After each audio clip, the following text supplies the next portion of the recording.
가정의 달 마지막 주일입니다. 여러 가지 의미가 많은 주일이기도 하고 그런데요. 오늘 이 시간에는 우리 삶 속에 가장 중요한 자녀 교육에 대한 그런 말씀을 좀 전해드리려고 합니다. 저도 세 자녀의 아버지이기도 하고요. 제가 조금 이따가 말씀드릴 이 말에 대해서 아주 전적으로 동의하는 그런 아버지이기도 하고 그런데요. 부모들로부터 굉장히 많이 들은 그런 이야기입니다. 자식 문제만큼은 부모 마음대로 안 된다. 그런 얘기들을 많이 들었습니다. 그리고 저도 전적으로 동의합니다. 가장 대표적인 것으로 우리가 예를 들어 보면 이런 거 있잖아요. 엄마 아빠가 다 인류대학을 졸업하고 또 좋은 직장에서 또 성공적인 그런 삶을 살아왔다고 가정을 한번 해봅니다. 그러면 그런 부모들이 자녀들을 그냥 내버려 두겠어요? 자신들이 그랬던 것처럼 인류 학교들을 들어가게 하고 그다음에 좋은 환경 속에서 자라게 하고 아버지보다 엄마보다 더 높은 자리에 서기 원하는 게 일반적인 부모들의 모습이 아니겠습니까? 물론 확률로 보자 그러면 부모님들이 그 좋은 가정에서 자녀들을 키울 때 다른 자녀들보다 더 훌륭하게 자란다는 그 일반적인 그런 확률들이 있고요. 결과도 있고 그렇습니다. 예를 들어서 우리가 일반적으로 그렇게 생각을 하고 그러는데요. 목사의 가정에서 자녀들의 목사가 되는 그런 가족들이 많다. 그런 얘기들을 듣잖아요. 얼마 전에 제가 들은 얘기에 의하면 감리교 신학대학의 신학생들 중에 70% 내지 80%가 목사의 자녀들이라는 그런 얘기를 들었습니다. 이거는 두 가지 의미가 있습니다. 한편으로는 참 복된 일이라 그런 생각도 하고 그러지만요. 다른 한편으로 보게 되면 이건 반드시 좋은 것은 아니라는 그런 생각들을 하게 그러는데요. 여러분 그거 말고 또 다른 의미를 한번 말씀드리자 그러면 부모님들이 내 자녀가 나중에 자라서 이런 사람 되었으면 좋겠다 하는 그런 직업 중에 하나가 판검사. 여러분 많이 부모님들이 원하고 소원하고 그러잖아요. 그런데 이것도요. 판사의 자녀들 중에 판사들 많이 나오고 검사의 자녀들 중에 검사 자녀들이 많이 나온다는 확률이 높다는 그런 이야기도 우리가 알고 있잖아요. 근데 분명한 사실은 자식 교육은 또 자녀를 키우는 것은 부모의 마음대로 안 된다는 것, 이게 부모들의 일반적인 생각인 것 같습니다. 말씀을 준비하면서 보니까 인터넷에 보니까 어느 젊은 목사님이 이것에 대해서 강의도 하고요. 또 그분이 책도 썼더라고요. 보니까 그분이 주장하는 바에 의하면 이런 얘기를 제가 들었는데요. 자녀 교육 주 안에서 부모 마음대로 된다. 무슨 뜻인지 이해가 되세요? 자녀 교육 주 안에서 부모 마음대로 된다. 이 주장에 대해서 제가 이제 깊이 한번 생각을 해봤는데 한참을 생각하다 깨달아진 게 있었는데요. 자녀 교육 주 안에서 부모 마음대로 된다라는 그 말을 제가 어떻게 생각을 해봤는가 하면 자녀 교육 하나님이 책임져 주시면 된다. 그런 생각을 제가 해봤습니다. 그 목사님의 책도 본 적도 없고요. 그다음에 그분이 강의한 것도 인터넷에 보니까 나와 있더라고요. 제가 들어본 적도 없고 그렇지만 같은 의미일 것이라 그런 생각을 해봤는데, 욥기라는 책은 구약 성경이 여러분 39권으로 이루어진 구약이라는 거 여러분 아시잖아요. 그 구약의 39권의 책 중에 가장 어렵고 난해한 책으로 알려져 있죠. 예나 지금이나 인간이 직면하는 고난의 문제, 이걸 어떻게 해결하는가, 이거 굉장히 중요한 문제입니다. 우리가 예수 믿으며 살아가는데 여러분들 고난, 아픔도 어느 정도면 사람들이 이겨낼 수 있어요. 그렇죠? 그런데 여러분 욥이 당했던 그 고난이라는 건 상상하기조차 어려운 고난이잖아요. 여러분 스스로에게 질문 한번 해보세요. 욥처럼 이렇게 엄청난 고난을 당할 때, 그럴 때에도 내가 하나님께 감사합니다. 하나님의 뜻 가운데 이루어진 일인 줄로 믿습니다. 그렇게 감사함으로 이겨낼 수 있느냐? 스스로 한번 질문해 보시기 바랍니다. 오늘 이 시간에 여러분들에게 전할 말씀은 욥기가 42장으로 이루어진 그런 말씀인데, 이 욥기 42장 전체를 관통하는 고난의 문제에 대해서 제가 말씀드리려고 하는 게 아닙니다. 욥이 고난 당하기 전에 우리가 특히 1장에 기록된 그런 말씀이기도 하고 그런데요. 욥이 하나님 앞에 어떤 신앙을 가지고 살았는지, 그의 가정과 오늘 말씀의 중심 내용이 될 가정 교육은 어떻게 했는지, 그것에 대해서 이 시간에 여러분들에게 좀 말씀을 전하려고 합니다. 욥이라는 사람은 성경에 등장하는 수많은 믿음의 선조들 중에 대표적으로 의로운 인물이라 성경이 말씀을 하고 계세요. 에스겔서 14장 14절 말씀 보면 이렇게 말씀을 하십니다. 비록 노아, 다니엘, 욥 이 세 사람이 거기에 있을지라도 그들은 자기의 공의로 자기의 생명만 건지리라. 나 주 여호와의 말이니라. 이렇게 말씀을 하세요. 이 사람들은 의롭게 살았던 사람들이고요, 신실한 믿음의 사람이기 때문에 자신의 믿음으로 자신을 구원할 수 있다라는 그런 말씀입니다. 그리고 그 다음 말씀을 보게 되면 아무리 의롭고 아무리 신실한 믿음을 가지고 있다 할지라도 자신의 믿음으로 자식들 구원할 수 없고요, 그 믿음 때문에 민족을 구원할 수 없다라는 것이 성경이 에스겔서가 말씀하는 그 중요한 말씀이기도 하죠. 성경은 자녀들을 신앙으로 교육할 것을 강조하십니다. 출애굽의 구원을 기념하는 유월절이라는 절기, 여러분은 잘 아시죠? 제가 설명하지 않더라도 이 유월절이라는 절기가 어떤 절기라는 걸 잘 아시지 않습니까? 그런데 이 유월절이라는 절기는 기본적으로 자녀들을 신앙으로 교육하는 수단이기도 했습니다. 자녀를 하나님의 말씀으로 양육할 것을 강조하는 대표적인 말씀이 신명기 6장 4절부터 9절에 나와 있는데, 여러분 제가 이 구절을 말씀하면 여러분 눈에 귀에 딱 또 머리에 떠오르는 게 있어야 돼요. 신명기 6장 4절부터 9절을 뭐라고 그래요? 이 말씀을 한번 올려주시기 바랍니다. 저와 함께 신명기 6장 4절부터 9절 말씀을 읽어보도록 하겠습니다. 시작. 이스라엘아 들으라. 우리 하나님 여호와는 오직 유일한 여호와시니 너는 마음을 다하고 뜻을 다하고 힘을 다하여 내 하나님 여호와를 사랑하라. 오늘 내가 내게 명하는 이 말씀을 너는 마음에 새기고 내 자녀에게 부지런히 가르치며 집에 앉았을 때에든지 길을 갈 때에든지 누워있을 때에든지 일어날 때에든지 이 말씀을 강론할 것이며 너는 또 그것을 내 손목에 매어 기호를 삼으며 내 미간에 붙여 표로 삼고 또 내 집 문설주와 밭간문에 기록할지니라. 아멘. 신명기 6장 4절부터 9절을 쉐마라 이렇게 얘기를 합니다. 이 쉐마의 말씀은 동서고금을 막론하고 모든 믿음의 가정, 믿음의 부모들에게 있어서 자녀 교육의 모범이 됩니다. 그리고 이 쉐마의 말씀을 가정에서 실천적으로 행하며 자녀들에게 삶으로 행함으로 가르쳤던 대표적인 사람이 바로 오늘 말씀의 주인공인 욥이라는 사람입니다. 특히 욥을 소개하는 욥기의 첫 5절 말씀, 오늘 우리가 읽은 1장 1절부터 5절까지 말씀이잖아요.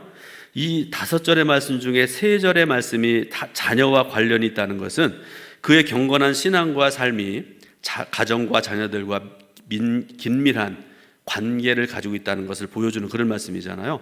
오늘 이 시간에 오늘 본문 말씀을 통해서 욥이 보여준 자녀의 신앙 교육과 그 결실이 무엇인지를 한번 말씀을 통해서 살펴보려고 합니다. 그리고 또 하나, 이것은 가정의 중요성이 어느 때보다도 절실하게 요청되는 이때, 여러분 자녀 교육이 얼마나 중요한 때인지 모릅니다. 자녀들이 잘못된 길을 걸어가고 그런 일들이 얼마나 많은지 몰라요. 부모들은 자녀들이 잘 크는 줄 알고 잘 살아가는 줄 알고 그러는데요, 부모의 생각과 전혀 다른 길로 가는 자녀들이 얼마나 많은지 모릅니다. 이런 때에 우리들 모두에게 큰 도전을 주는 그런 말씀이기도 하죠. 자, 3가지를 말씀드리는데, 첫 번째로 욥의 자녀들은 화목한 삶을 살았다는 것입니다. 1절 말씀 보니까 이렇게 말씀을 하세요. 그가 온전하고 정직하여 하나님을 경외하며 악에서 떠난 자다, 이렇게 말씀을 하고 계세요.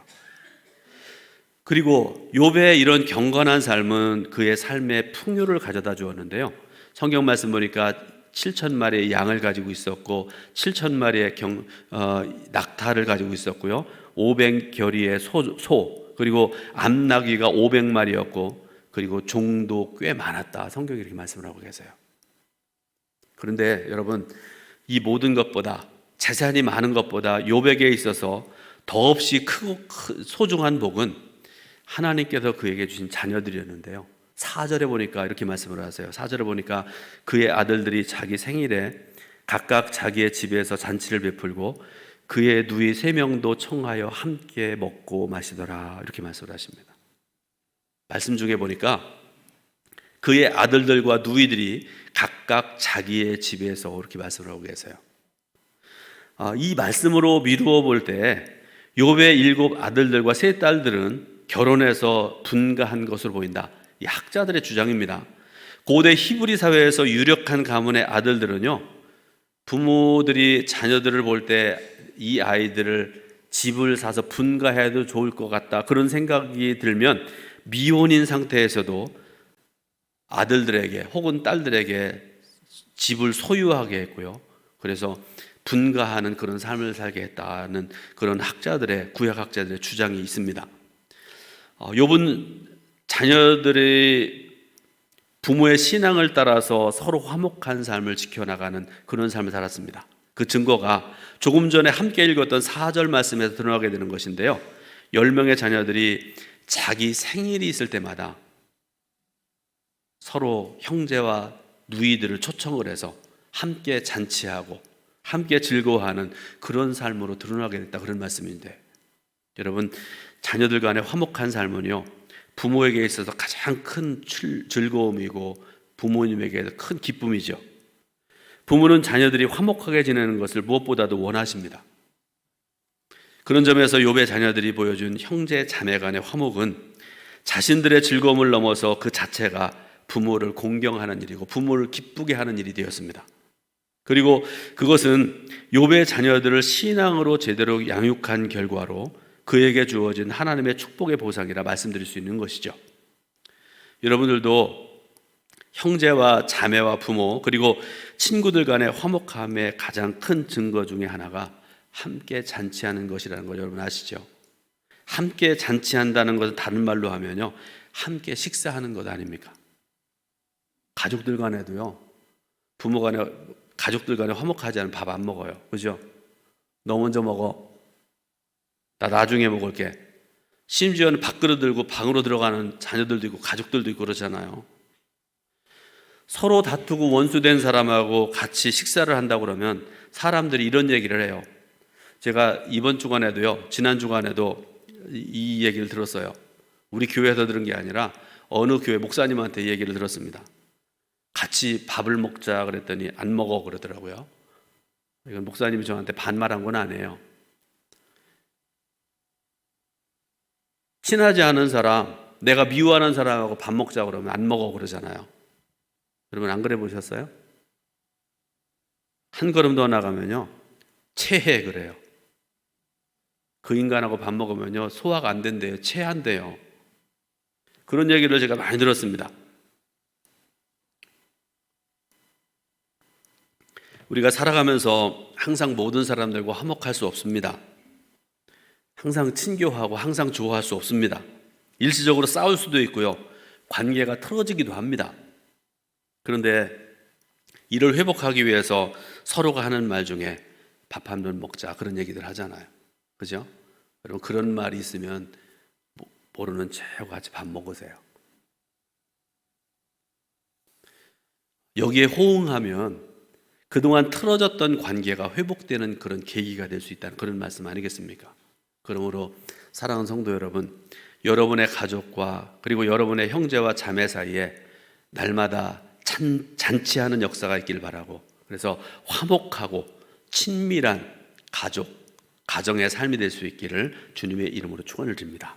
두 번째로는 욥의 자녀들은 성결했다, 이렇게 말씀을 하세요.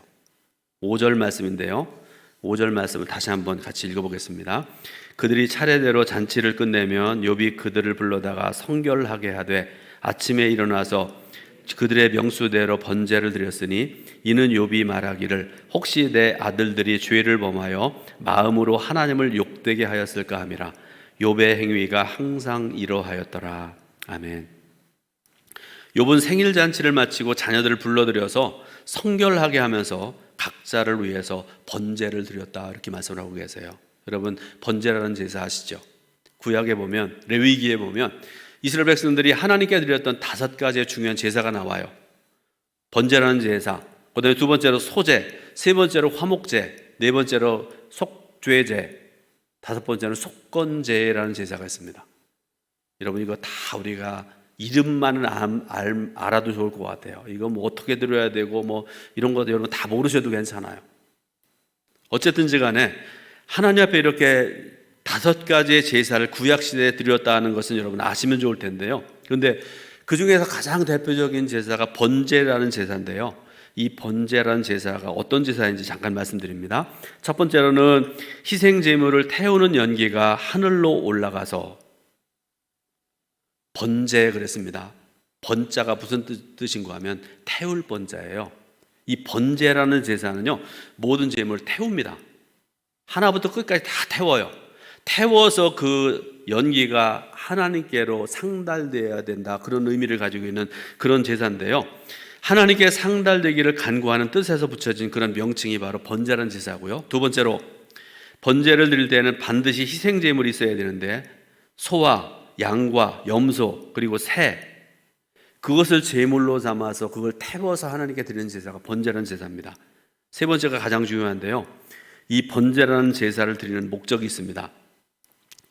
우리가 흔히 기도할 때 그런 기도 하잖아요. 알고 지은 죄, 모르고 지은 죄, 그런 기도 하시잖아요. 오늘 말씀 잘 보세요.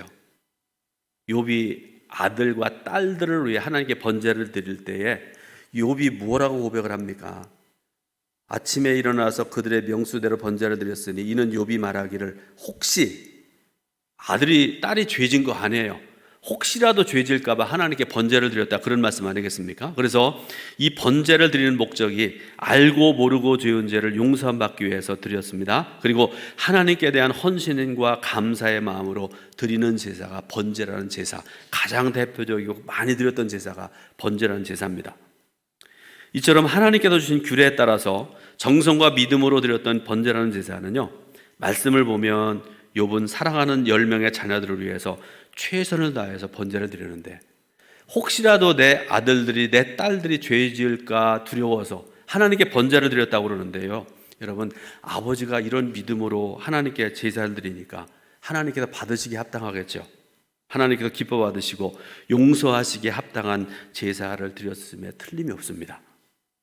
욥이 그렇게 한 이유가 있습니다. 5절 후반절에 혹시 내 아들들이 죄를 범하여 마음으로 하나님을 욕되게 하였을까 함이라, 이렇게 말씀을 하세요. 사랑하는 자녀들이 잔치를 열고 먹고 마시는 동안에 혹시라도 세속적인 생각에 빠져서 신앙적인 자세를 놓치지 않았을까 하는 그런 염려 때문에 욥이 아들들을 위해서, 딸들을 위해서 제사를 드렸다, 그런 말씀 아니겠습니까? 그만큼 욥은 자녀들의 화목한 분위기를 기쁨으로 받아들이면서도 혹시라도 영적으로 잘못되지 않을까 걱정하면서 세심하게 배려하고 아들들을 위해서, 딸들을 위해서 번제를 드렸다라는 그런 말씀 아니겠습니까? 그것이 가정 제사장으로서의 욥이 보여준 모범적인 삶의 모습이었습니다. 여러분, 제가 가정 제사장이라는 말씀을 드렸죠. 무슨 뜻입니까? 부모는 가정의 제사장들입니다. 부모 여러분들 정신 차리세요. 여러분은 여러분의 자녀들에게 가정 제사장들입니다. 그리고 여러분, 가정 제사장이라고 그런다, 그러니까 오늘부터 나는 가정 제사장이다, 말로만 그렇게 하지 마시기 바라고요. 그런 제사장들에게는 다른 가족들보다 더 엄격한 거룩함이 요구됩니다. 성별됨이 요구됩니다. 제사장들은요, 다른 가족들보다 더 하나님께 가까이 있어야 됩니다. 여러분 한번 생각을 해보세요. 저는 동두천교회 담임 목사입니다. 성도들 중에 거의 성도들이 술 안 잡수시고 담배 잘 안 피우시잖아요, 그죠? 제가 100%라고는 자신 있게 말씀 못 드려요. 가끔씩 모르기 때문에. 그런데 성도들 중에 대다수가 술 안 먹고 담배 안 피우고 나쁜 짓 안 하고 살아가는데 제가 그런 짓 한다고 생각을 해서 여러분들 저를 담임 목사로 인정하겠어요? 나가시오 그럴 거 아닙니까? 나가야 되잖아요. 똑같은 이치라고 생각을 해요. 가정에서 아버지가 돼서 엄마가 되어서 자녀들은 말씀으로 살려고 예배드리고 살아가려고 애쓰고 수고하고 노력을 하는데 아버지가 기분 나쁘다고 교회 안 나오고 이래서 교회 못 나가고 이것 때문에 저렇고 저렇고 그러면서 본을 보이지 못하면 여러분 가정 제사장의 자격이 없는 거 아니겠습니까? 여러분 자녀들을 한번 생각해 보시기 바랍니다. 신앙 안에서 잘 자라고 있어요? 여러분은 자녀들을 위해서 사랑하는 자녀들을 위해서 신앙적으로 무엇을 해주고 있습니까? 세상적인 양육을 위해서는 별의별 짓 다 하는데요. 뭐 최고의 선생들에게 가서 과외를 시키고 심지어는 유학도 보내고 막 뭐 한두 가지가 아니잖아요. 뭐 5가지, 6가지 막 학원도 보내고 그러면서 최선을 다하는데 내 사랑하는 자녀들을 하나님의 사람으로 자라나기 위해서 여러분 어떤 일을 하세요? 자녀들을 위해 기도하세요? 자녀들이 예배자로 살게 하기 위해서 부모가 모범이 되어서 먼저 예배드리는 그런 삶을 살아갑니까? 제 개인적으로는 좀 부끄러운 얘기도 하고요. 제가 우리 동천교회 담임 목사로 취임하는 그때 제가 성도들 앞에서 했던 고백이고 거의 20년 가까이 된 그런 일이기도 한데요. 이런 일이 있었습니다.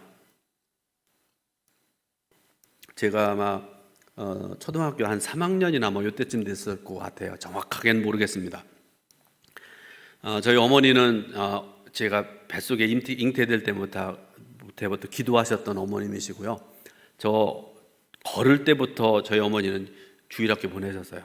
교회와 집이 한 10리가 넘는 그런 거리였는데 조그만 언덕까지 저를 업어다 놓으셨고요. 거기서부터 교회 가라 그렇게 말씀하시고 헌금 드릴 거 이렇게 한 손에 쥐어주시고 또 한쪽에는 가끔씩은요 뭐 사 먹는 거 까먹는다고 그러잖아요. 애들이 이렇게 주시고 교회를 보내시고 교회 가시면 꼭 주일학교 선생님들한테 양로가 교회 왔나 이렇게 물어보셨고 그러셨어요.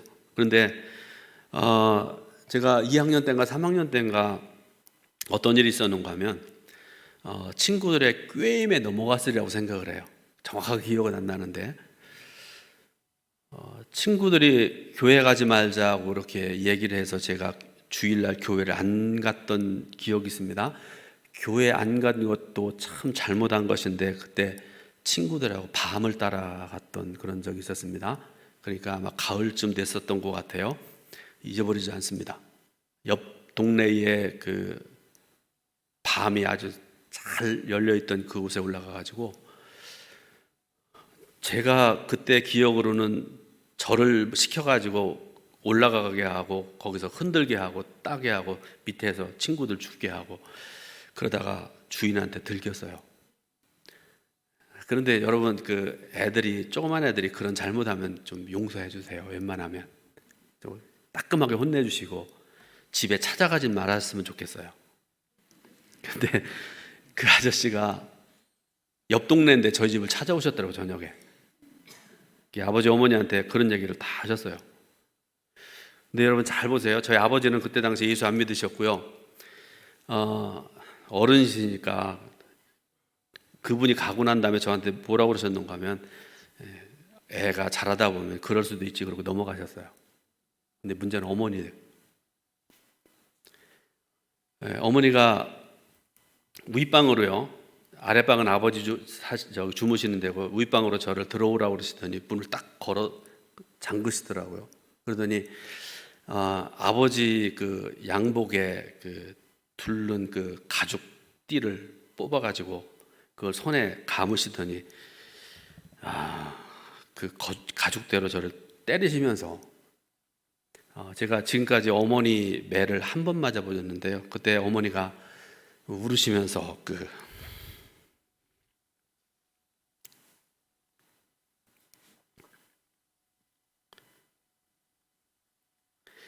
가죽 허리띠로 저를 때리시면서 어머니가 하셨던 말씀이 지금도 잊을 수가 없습니다. 주의 종되라고 기도했더니 도둑놈이 됐냐 그러면서 막 저를 혼내셨어요. 여러분 자녀들이 신앙의 길을 가지 않을 때 이렇게 자녀들에게 본이 되고 가르침이 될 만한 그런 교육을 할 수 있었느냐 하는 그런 질문을 여러분들에게 좀 드립니다. 바울 사도도 자녀들에게 부모에게 순종할 것을, 공경할 것을 명령하면서 동시에 부모들에게 주는 말씀이 있습니다. 에베소서 6장 4절에서 너의 자녀들을 노엽게 하지 말고 오직 주의 교훈과 훈계로 양육하라, 이렇게 말씀을 하고 계세요. 사랑하는 여러분, 자녀들의 부모 공경은 부모가 자녀들을 어떻게 양육하느냐에 달려 있습니다. 결국 자녀들의 부모 공경은 가정 제사장으로서 부모들이 만들어내는 결실이고요, 그런 노고에 대한 하나님의 보상이라는 것 사실 여러분 명심하시고 또 명심하시기를 주님의 이름으로 부탁을 드립니다. 세 번째로 욥은 자녀 번성의 복을 받았습니다. 욥은 오직 인내함으로 모든 고난을 이겨냈습니다. 그리고 욥에게는 이전보다 더 누렸던 것보다 더 배나되는 축복이 임하게 되는데요, 욥기 42장 12절 13절 말씀 보니까 이렇게 말씀을 하세요. 여러분 잘 들어보세요. 여호와께서 욥의 말년에 욥에게 처음보다 더 복을 주시니 그가 양 14,000과 낙타 6,000과 소 1,000결이와 암낙이 1,000을 두었고 또 아들 7과 딸 3을 주었으며, 이렇게 말씀을 하세요. 1장의 말씀하고 42장 말씀하고 차이점이 있어요. 공통점이 있습니다. 어떤 공통점이 있는가 하면 하나님께서 욥에게 재물로는 2배나 된 복을 주신 거잖아요. 그죠? 꼭 2배를 복을 주셨어요. 그런데 무엇에 대해서는 똑같이 주셨습니까? 자녀에 대해서는 처음에도 7남 3녀의 자녀를 주셨고 42장에도 7남 3녀의 복을 주셨는데, 그런데 배나 되는 복을 받았다고 그렇게 성경 말씀하시는데 그 이유가 뭘까? 제가 가지고 있는 주석 중에 카리스 주석을 보니까 이렇게 주석을 해놨어요. 잘 들어보시기 바랍니다. 짐승과 달리 인간은 죽은 천상의 자녀와 살아있는 지상의 자녀로 나누어지기 때문이다. 비록 욥의 자녀들이 불의의 사고로 죽음을 당했지만 그들은 없어진 것이 아니라 천상의 자녀로 남아있는 것이고, 그런 의미에서 욥의 자녀들 역시 그 수가 배로 늘어나는 복을 받은 것이다, 이렇게 해석을 해놨습니다. 그런데 여러분, 말씀을 보면 하나님께서 욥에게 주신 복이 배로 증가한 것과 함께 또 한 가지 중요한 것이 있는데요, 그것은 욥의 자녀들의 이름과 영향력이 이전보다 훨씬 더 커졌다는 사실입니다. 무슨 말씀인가 하면 2가지인데요, 새로 얻은 3딸의 이름이 나오잖아요. 여미마, 그시야, 게렌 합북이라는 이름, 그 이름이 거명되었다는 것이 얼마나 중요한 일이 뭐래요. 여러분, 구약시대의 여자의 이름은요, 이름 없잖아요. 사람으로 취급을 못 받잖아요. 그런데 말씀 보니까 욥의 3딸은 이름이 다 거명이 되지 않았습니까? 또 하나, 모든 땅에서 가장 아름다운 여자가 되었다, 이렇게 말씀을 하세요. 우리는 흔히 이 말씀을 들으면 예뻤나 보다 그런 생각하는데요, 여러분 그거 아니죠. 그걸 훨씬 뛰어넘는 말씀이잖아요.